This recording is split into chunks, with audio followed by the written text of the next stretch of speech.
change is not going to come from Washington alone. It's going to come from all of you.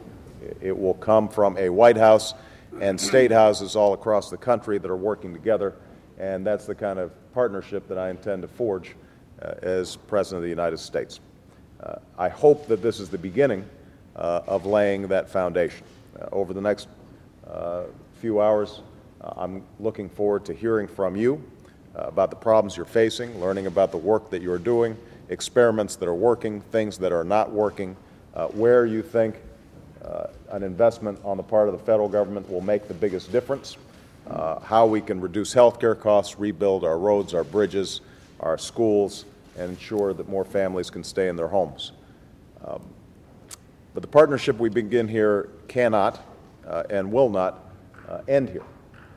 As President, I'm not simply asking the nation's governors to help implement our economic plan. I'm going to be interested in you helping to draft and shape that economic plan.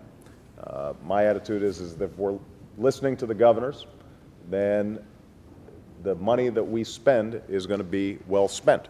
And it means that it's going to get working faster, and the people in your states are going to experience prosperity sooner.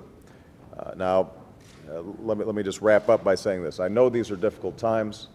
I don't think anybody here is viewing the situation through rose-colored glasses. We're going to have to make some hard choices in the months ahead about how to invest these tax dollars. We're going to have to make hard choices like the ones that you're making right now in your state capitals. We're going to have to make in Washington.